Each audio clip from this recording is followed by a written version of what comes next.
What up? Welcome to Homegrown Hustle, where local brilliance takes the center stage. I'm your host, Matt Eickman. Together, we're about to embark on an inspiring journey. Our community thrives on the wisdom of insightful leaders that are right here in our backyard. And we're bringing their expertise to your ears. Whether you're an aspiring entrepreneur or simply seeking inspiration, this podcast is your guide. Join us every week in celebrating innovation, guidance, and the power to inspire greatness. Let's explore the stories that shape our local business landscape, and together, let's ignite the spark of excellence.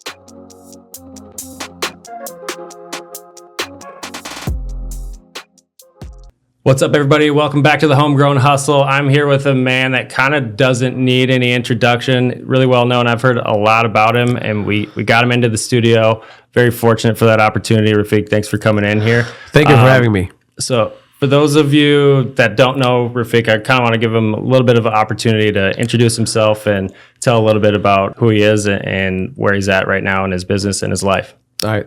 My name is Rafik Moore.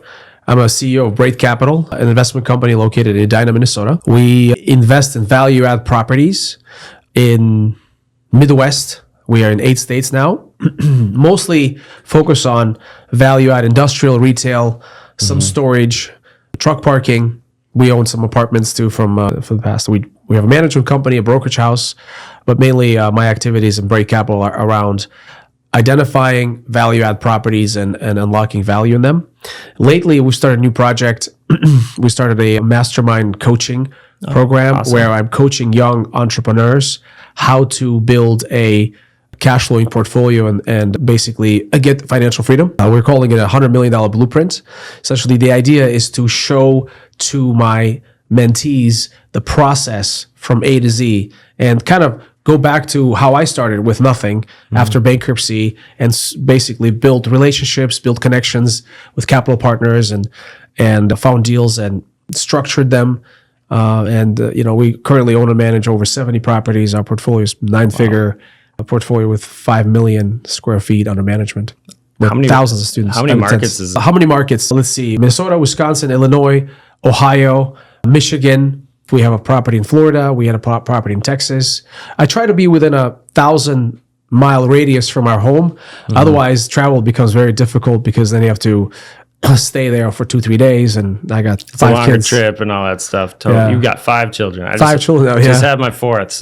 I'm catching up with you there. But so, like, what's the full story, right? Like, I know you started in flipping houses way back when, but even before that, like in your childhood, sure, is this something that you got to be around and see real estate or business for that matter? Or I grew up in former Soviet Union. We grew up, I'm not going to say we didn't starve, but we were not wealthy. My dad was a teacher. My mom was a homemaker. They had a small home business. I guess I was involved in a small business. I was involved in economics and buy low, sell high type of a process. But coming to the United States, I was a medical student back home. And so my whole plan, according to my parents, was to become a doctor. But when I came to the United States, I couldn't transfer my credits to medical school. And I went to University of Minnesota. And after taking one finance class, I fell in love. And I graduated with a degree in finance in 2001 in December. And as you know, September 11th ruined all the prospects of going to, Wall Street and working on stocks and, in the equities market. So I was forced to basically get a job here in Minnesota at a small lending company. And at first it felt like, what kind of American dream is this? I graduated from college to get a job and I find myself, anchored or tied to a cubicle and clocking in from 8 to 5, clocking out at 8, and doing files every day. And it was not an American dream after graduating from college. It was an American nightmare. And said, I don't want to do this. I don't want to be an employee for the rest of my life. I got to figure out something else because I was tired of running around and shopping at Goodwill, going to garage sales every day. And there's every month, there was a lot of month left after the end of the money. It's like, this sucks. Making $3,000 a month. It was my salary. And that's when I started reading books. I would go to Barnes & Noble and read books and many of you have read them. And if you haven't, you should. Think and Grow Rich was a really powerful book for me to really shift my mindset. Robert Kiyosaki's Rich Dad Poor Dad, Cash Flow Quadrant. And after starting to read books and seeing how others were able to impact their lives, I started growing. And I outgambled into buying my first property, and I lost money on it. Then I bought my second property, and I moved into it, lost money because I made mistakes. We kept going. But one thing that happened is that you graduate from college, I thought I knew everything. Now I got to college, now I got to go make money. What I realized today, and what I recommend for everyone who is starting out, is one of the traits of super successful people is that they never stop learning and growing. So reading books, listening to podcasts, listening to other people who've achieved what you are trying to achieve is so powerful because you can extract a lot of lessons. And so to me, started flipping houses. I worked for a lending institution for 3 years, started a mortgage company, which was kind of in at the time because of, so 2003 to 2008, it was a good run. And about 25 or so houses, was flipping houses part-time. A mortgage company was paying the bills, and everything collapsed in 2007-8. And my houses were upside down. And of course, on top of it all, I co-signed on credit for some of my employees for Porsches and for houses, because it wasn't a problem when we're making money. But when they shut down the subprime lending business, or subprime lending was no longer, our business collapsed. And so I got stuck under the pressure of all these deals, and it was a pretty fun time. That's a little bit of adversity. Yeah. So that's basically my origin story. And after 2008, I actually took my first class with Robin Thompson on how to flip houses. After having done a lot of houses, after I went bankrupt with the houses, I took a class, and I sit there and she says, all right, guys, this is the 9 type of houses you never buy. And she said, oh, you don't want to buy a house with small bedrooms. I'm like, oh, I had one. Don't buy a house on a busy road. Oh, I had that one too. Don't buy a house on a small lot. And she called them stuckies. And I stuck with these houses. You can sell them. And so I had like every single property she said you can get stuck with because I didn't have I had them all. And I got stuck with them, and they took me down. And so I realized that, and of course I didn't want to pay $3,000 for a weekend. That's a lot of money, right? Because of my mentality is like, well, I already know everything. That's when I had an epiphany. Like, I always want to learn from people who know something and question my beliefs. I think that's the biggest thing, is to be radically open-minded to accept other people's beliefs and question yours. And so from then, I met my mentor, Alex, bought our first building, industrial property, and I'm flipping houses full-time now. Everything collapsed, and as a house flipper, I did okay. And Alex says you should get into commercial real estate. I said I can't get into commercial real estate because I don't have any money. I was just, living flip to flip, making money, but you spend it all. You want to buy a commercial property for $2 million, you need $400,000. How the hell am I going to find $400,000 for a $2 million purchase? And my credit was messed up too. Who will lend me money? So on the first deal, I negotiated a contract for deed with the seller for $1.6 million, just like you did on your deal. And I was supposed to come up with $400,000. Alex was supposed to bring $200,000, and I was supposed to scrape up $200,000, which was pretty good. It's a lot of scraping. Yeah. And then I basically borrowed as much of it as I could from friends at 20%. It was I felt very uncomfortable, very risky. Felt like I'm going to go bankrupt again. And then Alex, 2 weeks prior to closing, says, you know what? I'm not going to do the deal. And I'm counting on his $200,000 plus his mentorship. He said, I'll give you the mentorship. I'm just not going to do the deal. So for the last 2-3 weeks of the purchase agreement, I had to run around and very quickly learn how to raise capital. And I sold 10% each to 2 people. So I retained 80% of the ownership. I sold 10% to one person, 10% to the other, and we ended up buying the property. And that was the property where I made my first $1 million, which ultimately changed my whole life. And then from then on, Alex was always by my side, teaching me. I joined a mastermind called Commercial Academy, where a lot of guys like me were doing the same type of business, buying commercial real estate, millions and millions of dollars in properties, people that no special, just regular guys like us. Did you, so from my experience, when I was in that first transaction, it wasn't quite as much pressure as yours, but it went so fast. I had no idea that there was a structure or a flow to it all, and it definitely wasn't anything like yours, let alone like where I was in the process. Do you recall how you were kind of processing that whole experience? Like, it definitely made me feel I wasn't in the comfort zone. It was very, very scary at first. Looking back, 30,000 square foot industrial property seems so large. So there's so much going on, so many tenants. But now, we buy properties that are 500,000 square feet, and we had a 11-story building 3 weeks ago. So once you kind of get going, once you have 1 or 2 deals under your belt, your level of comfort increases. And today, I have no fear in acquiring large assets. I can buy 1 million square foot property, provided the mathematics and economics work. Because I can find capital as long as I find the right deal. And so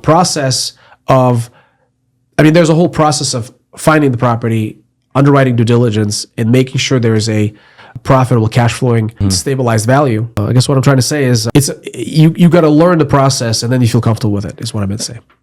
So that's what you're currently doing at Brait Capital, is you're actively trying to identify. You're at the beginning part, right? Every single deal you start from, find a deal, get under contract, negotiate terms, get contractors to give you numbers as to what it's going to cost to rehab, and close on the deal and execute on the strategy. So how do you walk me through what you're thinking about when you're trying to identify? Are people bringing all this to you? Yeah. So really, if you establish a brand, like in your case, you have Abracadabra, everybody knows you as a guy who does pest control. If you have a good brand, and if you are true to your word, and if you do what you say and say what you do, people come back to you, brokers, lenders, sellers, and I get leads. I get people call me with deals all the time.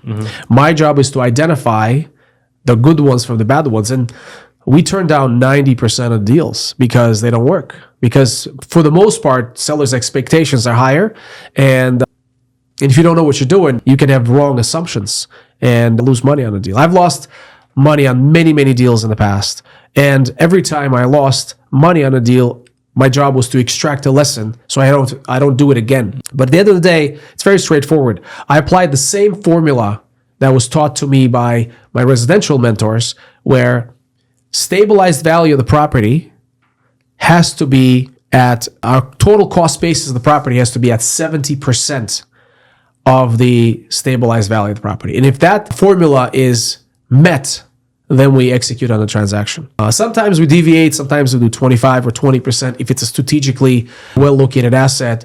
Sometimes we pay higher dollar amount when the seller is willing to provide terms and seller finance it with maybe no down payment. There's many, many ways to do it. But by and large, if I'm buying a property with all cash, it has to have a 30% profit margin at the stabilization, because you got to pay realtors, and realtors will take 5 to 6% when they sell the property. You have carrying costs, right? Carrying costs while the property is vacant or losing money.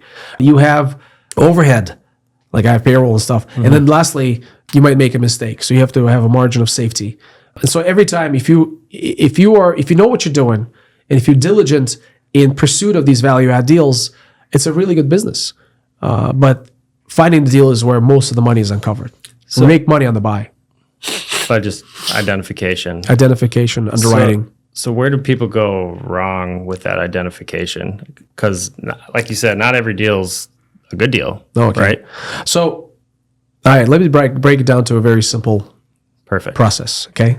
There's facts and there's assumptions. Your job as a investor to identify all the facts and make sure those facts verify the facts, because many times those facts that are presented to you are incorrect.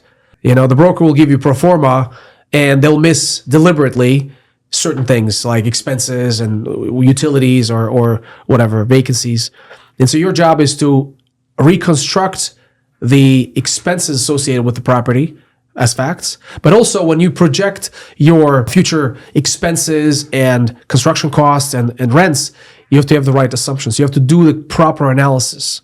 And if you understand the assumptions and if you understand the facts, you should be able to make a good, compelling case. Now, many times you will be wrong on the assumptions. I'm wrong on the assumptions all the time. We bought a property in Lansing, Michigan. Seller's broker said rental rates are $12 a foot. So we assumed $12 a foot is market. So we bought the property in December. We listed it And people are coming and going. Nobody's renting. I was like, what the hell's going on here? Property's nice and beautiful. And then my partner from Michigan, who runs the show, says, look, I had a tenant $2,200. And I said no, because I want a minimum of $2,800, which is $12 a foot. And then 6 months later, I go and do my analysis. Turns out the market rate was always $8 to $10. And I was like, oh, dummy, what the hell? We wasted 6 months. We would have been full by now had we priced it correctly. And so when you make mistakes on the assumptions, you have to have the open-mindedness to defy your assumptions and beliefs and change and pivot. Otherwise, we sit there lying to ourselves about what the value of the property is, what the rents are, and market does not respond to you because you're overpriced. So you have to have that belief. I gotta learn that the hard way sometimes, though, because that assumption being right at like the beginning stage of the transaction, it sounded like, and you're trusting your partner with that. Now all the math is built off of that. Yeah, totally. Wild. Do you have any experiences early on that kind of shape how you operate today? Like any specific instances that jump to mind? Well, I'll tell you one thing. When I was a kid, I had an incident with my dad where I was playing with my cousin's house, and I found 5 rubles when I was hiding in a closet, and we played hide and seek. I grabbed the dollars. I grabbed the banknote and ran home, and I was playing with it. And my mom saw it, and 5 rubles is like $5. Right? And I was 6 years old. See, my parents, they're very, very honest, and integrity is one of the most pivotal qualities in their lives. And when my dad asked me where I got the money, I was like, I was playing in the sand and I found it. He says, well, where did you find the money? Tell me more. I was like, well, I was playing in the sand and there was a rock, and under the rock I got the 5 rubles. He sensed that something is off, so he kept asking. And 7 times, when he kept asking, his tone changed because he knew something is off with it. He's like, look, kid, if you're not going to tell me where you got it, I'll beat the shit out of you right now. Tell me the truth. Where'd you get the money? I just got scared. I'm like, all right, I was playing with my cousins and I grabbed it at my aunt's house. Like, all right, now go get a stick and bring it back, and I'll hit your hands 7 times or 8 times to make sure you remember to never take something that's not yours. And I remember walking out, like I'm 6 years old, I don't remember a lot of things, but that right there was a moment where, it kind of gets deep into your psyche. I go grab the stick, I come back, I remember I was crying, he hit my hands, but he made it clear, that's how we are. We are this type of people. We never lie, cheat, or steal what's not ours. And that was pretty interesting. I then realized as I grew up that the whole family was, my aunts, uncles, they all believed in that truth because it came from grandpa and grandma. So that was a very good gift that I received from my parents. When my dad died, I was talking to my mom. I was like, the whole time I came to the United States, I'm a self-made guy. And I was like, you guys gave me nothing. I built everything on my own. I was kind of proud but stupid about it. And when my dad died, I was talking to mom, and she says, you keep talking about you being a self-made guy. And yes, we didn't give you money. Yes, we didn't give you a lot of financial resources, but we taught you how to be honest. We taught you how to be fair. We taught you how to be kind and generous, and we gave you everything that you needed to be who you are today. And look at your cousins who had everything, money, whatever, but they didn't learn that. Their parents weren't teaching them the values. And look at them, and look how they live and who they are as people. And I apologize. I hugged my mom. I cried. I said, look, you're absolutely right. I'm an idiot. I'm not a self-made guy. You guys made me who I am. So that's powerful. Yeah. I resonate with that a lot. I was raised not quite exactly the same, but similar. Do you have siblings? I have a brother, 29-year-old brother, and I have 2 sisters. Okay. Yeah. So I'm a little bit bigger family. I'm the second out of 6, but we got that many children. You got to have kind of like a defined process there. Thank you for sharing that. I really appreciate that. Do you have any, this is not the best segue, but we're going to go to the next question. So what's the biggest misconception people have about commercial real estate in 2025? I think the biggest misconception that I was faced with in dealing with commercial real estate is the sheer vast size, and I thought it was unattainable. What I believed in my 20s and early 30s before I got into this game is that commercial real estate is owned and operated by these large conglomerate companies out of New York and LA and Seattle, which is true to an extent, but it's not the entire market. There's a lot of guys and gals like us who go and buy real estate and, extract value out of it. As a matter of fact, these big companies, they're like whales in the ocean. They're slow, not methodical, and every time there's a shift, every time there's a distress in the market, they shed a lot of assets, and that's when guys like us pick them up, distressed, clean them up, and make them better, because they don't have the systematic ability to unlock value when the property has a functional obsolescence, for example. Like, we're experiencing a huge shift currently of our societal transformation of how we shop, how we office. Like, office market is really, really distressed right now. A retail market is distressed, and we find it to be an extreme opportunity because the tower we picked up, 110,000 square foot, 11-story tower. If I were to rebuild that tower today, probably spend $50 million on it right now. It would cost as much as $50 million to rebuild that property the way it's constructed, because it's granite, it's just beautiful. It was built early 20th century, but we bought it for $2.4 million.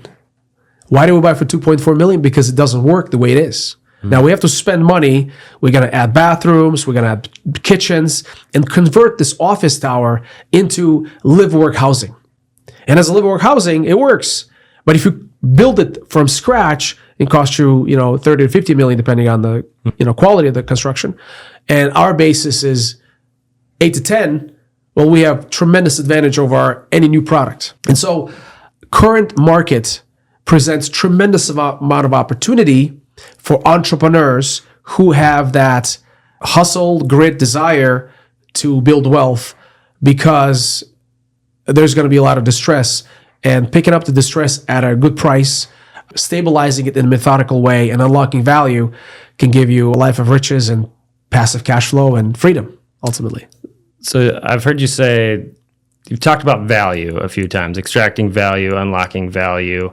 And I know that's big for you, right? And how do you think about bringing value to partnership or a tenant relationship? Like, what's that really mean to you, and how do you go about kind of getting a little more juice for the squeeze? Okay. So there are two types of beliefs out there. There's a belief that the world is scarce and there's not enough resources, and all the rich got all the resources and poor don't have enough. And there's a belief that the world is so abundant that if you change your perspective and if you want to add value, you can have a tremendous impact. It will have a tremendous impact on your life, and you will have a wealth and riches. And so I aspire to abundance mindset. I do believe, while the scarcity mindset was there, before our technological revolution and whatever. I mean, if you go hunting and there's a deer and you have to, hunt for it, you might not have. There's not enough resources in the past. I guess what I'm trying to say today, it's different. So much of it is mindset related. But also, I believe that what I want to do is I want to always find a way to add value to people around me. And when I focus and lean into that, adding value to others, all I ask of my partners and people who work with me is to share in that value with me. And that's the secret. Now, some will rob me of my time, effort, capital, and they'll run away with it. And that's great. I learned a lesson of who not to be with. But then others will participate, like Jeff Salzburn, like many of my friends that I've met, and then you dance with them. And then you buy buildings with them and you add value to them. And as a result, you elevate together. And so the world is not perfect. And I'm very blessed to have all my people right now, because they're amazing people. And my job is to fix sometimes those who, screwed up and lied and cheated and stole. On their way out, I'll say, look, this is how you screwed up. And most of the time they want to come back, these people. They want to say, oh, I'm sorry, I messed up, I want to come back. But it's just, there's not enough time. But next time, just don't be like this. Don't be lying or cheating or stealing, or, be a person of value. Because at the end of the day, when you're a person of value, that's your brand, everybody wants to work with you. Who wouldn't want to be working with somebody who's a value add guy?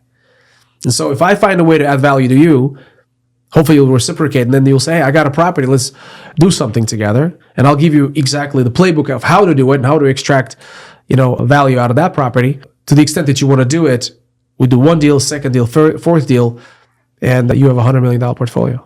And then is your thought that those people that you're mentoring or bringing value to, that they understand that and they do that for others as well? Like, are you coaching that? Basically, it's all about, paying for it and believing that, I'm blessed to have everything I've been able to accomplish because mentors and others invested in me and gave me that opportunity. And so my, $100 million blueprint, the coaching program that I have, my goal is to find and coach 100 people until I die, until I stop working, and elevate 100 guys into $100 million ownership. And I'll give them the resources, knowledge, experience, some capital. And it's a business. I mean, as much as it sounds like a Mother Teresa type approach, it's a business of helping others with their real estate. And there's fees involved and whatever. But at the same time, those who will find it valuable absolutely unequivocally will reach $100 million in assets under management, just like I did. And I currently have close to 20, maybe 25. I should really do an accounting. But I have a lot of people who I've impacted and have built portfolios with or have taught them how to do it. That's awesome. So you're on your way to 100 million, and you've got this other big goal of bringing 100 other people to that, which is amazing. I'm way over the $100 million in assets under management personally right now. You. I'm almost more than 3 times that. My point. bad. No. I mean, listen. So here's what happened. 2012, times are tough. I'm going through bankruptcy. I'm really struggling. And I see a newspaper article, a Star Tribune article about a certain developer who passed, and how his son, who happened to be my age, inherited a $100 million portfolio. And I was like, man, how unfair this world is. And so some of us have dads with $100 million portfolios, and I was so saddened that my dad didn't give me that $100 million. And as I was reading the article, the thought came to me, I want to be the guy who gives his son a portfolio of $100 million. And so I made myself a goal to build a $100 million portfolio. And I thought it's going to take me, 50 years or 40 years to get there. I thought I would be 80 by the time I get there. And miraculously, by 2020, I had $100 million in assets under management. And when you have it's not $100 million of cash. It's just assets. You got debt and whatever. But my net worth was probably $15 to $20 million at the time. But it gives you cash flow. Like $100 million portfolio will probably generate $1.5 million in cash flow, 100 grand of cash flow per month. Wow. After no debt service and everything. So to me, when I accomplished it in such a short period of time, I was so excited. And so now what? Well, I could continue doing it. And so I realized if I bring other people, because I don't have all the time in the world, but I have knowledge and experience. And so in Michigan, I got a guy who's running properties for me. He's my partner. I got a guy in Chicago. I got a guy in Cleveland and New Jersey, and we're running around and doing these deals, and I'm providing them with knowledge, experience, my connections. I have capital connections, and these guys I'm leveraging their time and effort with my resources, and it's a really amazing business model. So when you've ran into those like hiccups or a bad deal or whatever, like how do you stay motivated with that same mindset through that a little bit of a valley? One of the things that happens to us value-add investors, you deal with a lot of distressed assets. And if you're not careful, that distress is going to get into your life by virtue of having a whole bunch of properties that don't cash flow and non-paying tenants and stuff. I've lost money on many, many deals. But I do a lot of deals all the time. And, I have a YouTube channel where I talk about some losses. I should talk more about losses than wins, by the way. I've noticed that I talk a lot about wins. But I bought a hotel and we lost money on that. I bought a 3-story building in Minneapolis. We lost money on that. Every time I lose money, it disturbs me. It affects me. It depresses me, obviously. But I'm learning one thing. And this is what I don't know everything, but I'm evolving as a person. And I realized that, at the end of the day, 5 years ago, I was killing myself over losing money on one deal. And those days have come and passed. And that deal got resolved eventually. So what? I lost money on one. I made money on 3 others. But robbing myself of joy of living in the moment was a mistake. And so today, I deliberately program my mind not to be affected by the negative issues. I'm losing money on 3 deals right now. I insulate my investors from losses. I just basically take the losses myself because it's not their fault. I pay them, some return, 8% or whatever. But for the most part, we win as a company on way more deals than we lose. And the key is not to focus on the losses because it can consume you. But again, like listen, I'm telling this to myself first and foremost, is not to get discouraged because if you were in this panic and fear and distress, it kills your creativity. And so your ability to fix the problem in a creative and a really good way gets ruined. And so you, by being fearful and worried, you actually precipitate a demise of that particular deal or you as an entrepreneur. Not to mention the fact that you're ruining your life with misery. And so when you have a lot of properties, there are always problems. Non-paying tenants and problems with partners and municipalities and lawsuits and whatever. And so, and when I look at guys like, Elon Musk or the guys that run multi-billion-dollar portfolios, I'm like, man, mental resilience it requires to stay there and stay focused and positive it's a really big psychological game. That's deep. Yeah. That's very deep. So let's talk about community. While we're going deep, let's do that. So I know community is big for you. I know I was looking through your website. You actually allocate an amount of income or profit, one of those, as well as your time to giving back. And I think that that's really special. So what role does the community play let me start over. What role does the community play in your business model? We are working with large assets. Most of the time we work with large assets that are distressed, empty, forgotten, and blights of these particular cities or where we work. So, the word of social impact is very, very close to my heart because every time we get into any community, our goal is to involve everybody in that community to participate in unlocking value in that property. And it might sound capitalistic and selfish to some of our people who are not in the game, but at the same time, we put a lot of personal resources, capital, time, effort, and we don't get paid on some of these assets for 2 to 3 years. It's a one-way street. You keep working, you keep building with the hope that you'll get some kind of reward. And in the beginning, you give everybody discounts because the property is distressed. You give concessions. One of the things that we do is every property we own is the community of tenants. I really want every one of our tenants to feel like they're taken care of. I want to have a raving fan tenant culture. I want them to know that if they ever want to be partners in the deal, we're happy to bring them in or sell them the property. So they own that property down the road and build their wealth too. And so me personally as a leader and the team are very in tune with getting involved with the communities that we serve. And so we get involved with Chamber of Commerce. We talk to municipalities. We go to the local meetings and really try to activate the property and use the community to have the community use the building. We want the community to come back. Like we bought a mall. Who wants malls now? They don't work. So we chopped the Sears and JCPenney boxes into small business incubator and brought a whole bunch of small businesses. We put up a MMA gym and we put up, salon suites or opened up Ace Hardware. And every time there's such a excitement in the community that blighty properties now again has some life in it. Do you see that in the community, especially these ones where it's not your home state? You deal with them.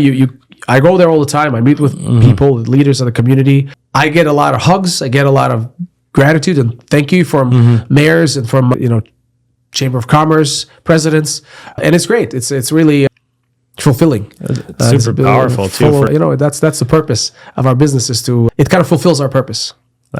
That's awesome. I love hearing that. We need more people like that. Well, that's what I'm working on. I'm teaching people my ways and how to basically share in the wins and have a distributive capitalism and not a selfish me type approach.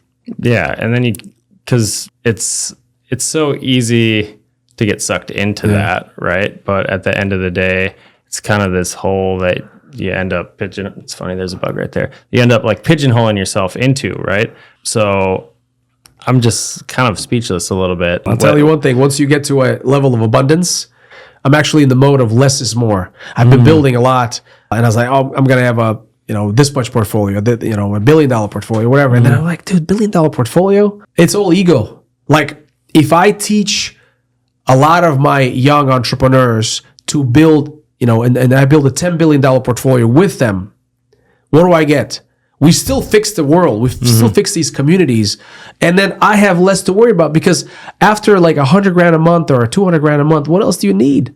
You don't need the money. And then I see these guys and I laugh. I mean, they go buy $380,000 watches, and they, want these fancy, $1 million cars, and it's all the flex. And I've gone down that road. I've bought the watch because I thought I'll belong and be validated, but I can't even watch it. It's embarrassing, because it's so, what I'm saying. So at the end of the day, I'm not going to judge anybody. Everybody people like what they like, right? I don't want to be this rich guy with a lot of money and, look at me now. No, I want to have enough to pay my bills, to take care of my family and make sure they have a comfortable lifestyle. But the rest of it, I'm happy to bring in and have a lot of people participate in this value add process and help them impact their communities and improve the world and win and make money and be the servant leader. So my goal is not to become a gazillionaire. My goal is to keep what I have, reduce my debt, because I have a lot of debt from these properties, but really impact others. And I love doing it. And that's what really makes me tick. I have to agree with that. I've seen a very similar experience through helping grow people and how they kind of think about things through growing Abracadabra. I mean, we started, definitely not self-started because it was a purchase from my father-in-law and all the lessons from my parents, but it was just me and my father-in-law from the beginning, and scaling that and really understanding that it comes down to the people that are part of the team, and that's what leadership is, and what type of progress they're making in their own life, right? And through that, if they keep moving along the path, now they can contribute to the organizational goals and all that. But there's playbooks, but it's not like a really straightforward playbook. People have a lot of feelings, and navigating that is not always easy. There's some landmines, and I personally had to learn a few things the hard way, but just pushing forward through those things and taking those lessons and being better in the future, which I'm sure you've done similar, is really what it's all about. And continuing to keep going, because that process is like, it's a lot of fun to go through that growth, but more importantly, see, like you said, the look in people's eyes when they're actually elevate and get better. It's really powerful. So as a vendor, pest control provider for a lot of commercial properties here in the Twin Cities, what makes a vendor relationship sustainable over time from your chair? I think the biggest thing for me is about integrity. We get kind of loose, and this is a typical problem. We get an electrician or plumber, and we get a bid, and at first we did 3 bids. Want to make sure it's comparable or whatever. And then my guys get loose. And then as time goes on, when they don't get 3 bids and whatever, these prices increase 3 times, 4 times, to the point where you can't do business. Right now, our biggest challenge is we're over budget everywhere. And of course, part of it is inflation. And part of it, us not doing the work, and vendors just taking advantage of us because we have these $1 million budgets, and they're blown because when they say it's $186,000, we just pay it. It turns out they could have done it for $80,000. And so I'm learning, like, hey, I want to make sure that everybody makes money. But I want to make sure it's a sustainable relationship. I say every deal is a down payment on the next one. That's how I want to live my life. And so we have a lot of vendors in a lot of markets, building a relationship with your clients, doing things like this podcast. And I can totally see how your business is very valuable in in real estate, because it's a big problem when there's a pest infestation. But there's snowplow guys, there's roofing guys, there's HVAC, and and we take care of. One thing I do with the vendors, I always challenge them to elevate. That's just my stigma. I'm like, hey, do you own a building? He says, no, I rent. Why? Why do you rent? You shouldn't rent. You should buy your own building. Why? Because in 10 years, when you pay that building off, that building will represent some kind of a asset you can pass on to your children, or sell it and retire and whatever. But if you're going to keep renting, you'll make your landlord rich and you will not build that equity. I think owning stuff, entities like BlackRock should not own the world. I don't think that's wrong. And I think that, and I'm not, I don't want to say I'm on the left or I'm on the right. I'm sort of in the middle. I think people should own and have a distributed ownership of the assets so they can take care of it correctly and properly. And so I think the major problem that we have right now is that this tremendous amount of capital and this cheaper capital for them is making it really hard for us to sustain and to operate our businesses. So we have to evolve. So that's a really good answer. How do you coach property managers to handle like selecting a vendor and then ongoingly kind of ensuring that relationship stays honest?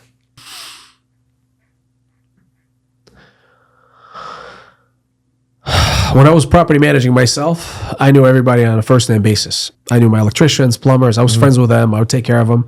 For me, everything is personal. This business is personal. I put my heart and soul into it. And I've always looked to develop meaningful relationships with my vendors. What I challenge my guys to do is to, meet with vendors, establish relationships so it's a long-term gift that keeps on giving. That's what I believe in. If you have the right people in the right seats and in the right, contracts, then it makes your life easier. And so I believe that developing relationships and having a long-term outlook is what I recommend or I teach my people to do. So I don't want you to cut somebody out for a $20 discount. Pay a little more, it's okay, but make sure that it's a relationship. So is there a way that you can kind of separate like a kind of okay vendor from an exceptional vendor? Oh, totally. Yeah. There are vendors that are really, really good. Like John, who does our HVAC, is amazing. He's a veteran mechanical is called. Love the guy. I never have to question him. He, just like me when I was growing up, was taught integrity. And so he will never gouge. The biggest issue that I see with some of these vendors, they get in, we get involved, and then all of a sudden they see like we have a big company and they start basically taking advantage of our lack of controls maybe, and somehow our prices quadruple. And so something that costs, and John is, and so because I know John, because I know how he operates, I don't have to question him because I know he's always going to do the right thing. So look, I can replace that thing for $1,750. Next bid is $5,000. And I'm like, why is it such difference? He's like, oh, he's just taking advantage of you. Stuff like that. So integrity and a focus on relationship is key. Integrity, it's critical. We already covered the community. So how do you decide an opportunity to say no to? That's actually a good question. One of the things that I learned is that in the beginning of your career, you're looking for yeses because every single opportunity is an opportunity to elevate. So would you like to work with me? Would you like to lend me money? Would you like to sell me a property? Yes, yes, yes. No, no, no. In the beginning, a lot of no's. So you shuffle through a lot of no's, and when you pick up a yes, you're excited. As you elevate, as you build your brand, as you establish yourself in the community, you have a lot of offers. You have a lot of options and a lot of opportunities. And then you have to pivot and become a no guy. In the beginning, you're a yes man, taking everything, or a yes woman. Towards the maturity of your career, you have to be a no, because otherwise you will have too much going on. And that's been my issue. And so I'm learning now. I'm teaching myself to say no to some opportunities and say, look, it's just, I could do this deal, but I don't need to. And here's how you should do it yourself, and teach them how to do it. One of the reasons why I'm doing coaching right now is because I have a lot of energy. I have a lot of resources. I have a lot of deals come my way, but I don't want to buy more properties. I want to take a hiatus for 12 to 24 months. And so what do you do with all these relationships? I don't want to lose my brokers and my lenders. So I connect them to my students so that they can transact. And I coach and I help, maybe charge a little fee here and there, but really kind of become a matchmaker between those who want an opportunity and those who have the opportunity. That's a really cool way to think about it, that matchmaker type of concept. I think we're kind of getting to the end here. I've got a bunch more questions that I already pulled, but I got a rapid fire session if you're ready for that. Ahead. All right. So we got, looks like 8 questions. You ready? Yeah. You guys ready? Great. So morning routine, structured or chaos? Mostly structured, but I don't really want to be too regimented, but mostly structured, and like to work out. I take my girls to school, have coffee. So yeah, structured mostly. Calls or emails? I used to like calls, but now I get inundated with meetings. So I prefer emails or text messages. What's your most used app? Audible. Same. Last business book that you read? Curtis Jackson, 50 Cent. Really? Of all the, I was like, you don't know these guys, but I started listening to his book, and it was absolutely transformational as to how I see the guy. I mean, we think all these rappers are the same and they got lucky or whatever, but dude, this guy is a genius. He's a philosopher. He's a strategist. And coming from where he comes from, the odds of becoming who he is are so, minuscule because it's hard. But he's done really well. Obviously, he's a global phenomenon. And reading his Hustle Harder, Hustle Smarter or something like that. I forget the name of the book. I'm still I haven't finished it yet, but I love the hustle and I love his philosophy. It's a good one. Real estate trend that you're most excited about? Well, I can tell you one thing. A lot of office destruction is going to lead to a lot of money. And 10 years from now, those who figure out the office will be, looking back and people who are not on the bandwagon will be kicking themselves. I think there's a lot of opportunity in the adaptive reuse of existing real estate that does not fit the current needs. And so there's a lot of opportunity today to make a lot of money doing adaptive reuse of properties. What's a dream tenant or client for you? Dream tenant or client? I haven't thought about it that way. I guess I like clients in general who are struggling. Somehow I got this, I feel for them because I used to struggle, who are struggling, who have the hustle, who have the determination to make it and need some help. Because we finance a lot of our tenants' improvements and whatever. So my dream, what really fuels my purpose and makes me joyful is somebody who's struggling, gets into the space and makes it does really well. So my dream tenants are struggling tenants with potential. How about that? That's a great answer. What's the favorite part of what you do? A favorite part of what I do is outside of all the, financial freedom, glory or whatever. I mean, I love impacting people in a positive way. One of the things I do on a regular basis, I have to do 3 wins a day. One of the wins a day is to go to the gym. One of the wins a day is to read for an hour. One of the wins a day is to add value to somebody. And I keep kind of a tally of these wins. And if I do 3 or more wins a day, then I won the day. And so when I create my long-term plan for a year, all of these wins are around health, wealth, and some other aspects of your life. But impacting others in a positive way is big for me because I want to. And by the way, it comes back.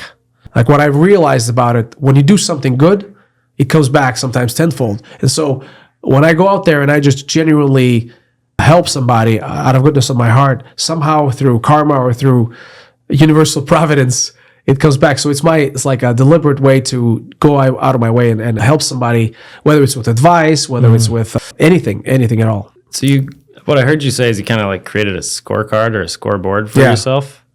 I love that. That's really how you can powerful. achieve goals. I mean, there's a whole system for goal achievement that I've learned from Dan Martell and some other leaders of the industry, Tony Robbins. I really believe in dream boarding. Whatever you want to achieve, you want to create a dream board and put it, because 90% of who you are is controlled by your subconscious mind, and subconscious mind will find a way for you to get there, while conscious mind is going to, because your motivation, your desire to get up and do stuff, work harder at a certain thing, all controlled by your autonomic systems. I love that. Is there anything else you want to add? Any message you want to leave our listeners with? We got a lot of business owners and entrepreneurs that are listening, and I don't know if I'll be able to get you in here again next week, but well, I'd like to tell you thank you very much for inviting me, of course, but also I'd like to say it's very easy to switch to abracadabra, pest, and wildlife, and you will not regret it. How about that? I feel like you nailed it. Thank you. We're probably going to use that one. You know what? Being in the early stages of my career right now, I find it very inspirational just to be able to have this conversation right now, and kind of just hearing the story and some of the adversity you went through just in this brief time. It makes it seem like a little bit more real to execute some of that harder stuff, because the struggle is not the fun part to talk about, like you said earlier, but everybody has it. It just kind of comes in different ways, shapes, and forms, right? So I'm not saying I'm going to get to where you're at or past where you're at or even want to move in that direction, but the energy you have and the resilience, it's amazing. And I feel really fortunate if I was one of the partners that you're working with, just to be involved in those. Well, I created a value add network for that reason. I invite a lot of people to it. It's free to join. But also, struggle is part of the process. if it was easy, everybody would do it. So people expecting to rise without any obstacles, they're delusional. Every failure is a stepping stone to the next level of who you are as an individual. And so to that end, the number one goal is to understand that you can't win every game you play. You win some and you lose some. And so my mentor says you win some and you learn some. As long as you extract a lesson out of each failure, it's going to make you a better person. So there's a book called Failing Forward. You want to read the book and listen to it or whatever, because you'll understand that everybody who's achieved anything in life have gone from failure to failure to failure to get to that success. So don't be scared of it.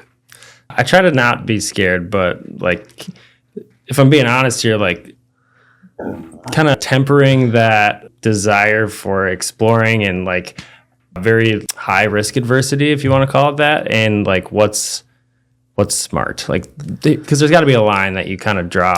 What somewhere. You need to do is triangulate. That's the biggest issue. It's one thing if you're going alone and you don't know where to step because you might fall into a ditch, right? But if you are walking with 10 guys and many of them are ahead of you and they show you the way, then you will find a way to circumnavigate through many of the obstacles and get there faster. You see, I'm not saying everybody go through the pain and failure in the same way. You can have 10% of the failures and achieve the same result. How? Find a mentor, find a tribe of people, and have them identify your blind spots and have them give you a shortcut to get there. And that's the secret of achievement with many of these guys. It's not like people cannot on their own achieve that level of success in any industry, because it's like shooting in the dark. But if you have a projector from your mentor who says, hey, look that way, that's where the your duck is, or whatever, if you're hunting, that's the key. So to me, one of the transformational things that happened to me, and that's how my career evolved, is finding that mentor. Now, had I had my mentor in 2003, I'll be worth 3 times more today and probably less pain and suffering that I've gone through, because my first chapter, until I've completely got distressed and bankrupt, is I never had a mentor. I never had a community. I was always the most successful guy everywhere I go, and I felt great because people are saying, "Oh, you're the boss," but putting yourself in the room where you are the lowest common denominator and you can sit and learn, uncomfortable, because there's envy, there is this I'm not good enough, imposter syndrome. But that's where you grow. That's where you will push yourself to get to that next level. And by the way, if I've achieved whatever I achieved, and if you really want to achieve something that's greater than my level of achievement, it's all easily attainable. It's easier than you think it is. How old are you now? I am 33. 34. So let me leave you with this. I was bankrupt. Wow. At 34. I had nothing. I lived in a car. I slept in a car and I had to figure out my life. I have nothing, right? And boom. You were ahead of me. You have a successful business and you're 33. You're 2 years ahead of me. So much of it is in your mental state. And applying relationships, knowledge, experience, capital in a really, really magical way to will your dreams into reality is how it all works. And I'm going to write a book about it someday. Thank you. But I think it's all there. It's just a matter of you wanting it bad enough and then you willing it into existence. Thank you for the kind words. Thank you for your time. Yeah. And check out my YouTube channel. We go around with cameras every other day making all this content. So like and subscribe. I have a lot of videos where I show how we do things and how we find deals and stuff like that. So thank you for having me. I appreciate you, and looking forward to building a relationship with you. Cool? Yes, sir. Thank you so much, Rafik. Have a great rest of your day, man. Great. Thank you, all of you, for listening. Keep hitting the like and share this with somebody if you think that there's value. I'm sure Rafik is still accepting people in your mastermind. We just started it, yeah. So there's some space over there if you want to learn directly from Rafik and be part of that group. He's got some great content that they're producing.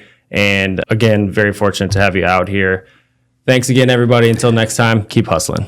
Are you dealing with pest or wildlife issues on your property? Call us at 763-328-0156 or scan the QR code to learn more. Thanks again for joining us on Homegrown Hustle. Our local business community thrives because of the brilliant leaders right here in our backyard. And it's been an absolute privilege to provide them with a platform to share their invaluable expertise. Stay tuned for more insight, wisdom, and inspiration from our local business champions.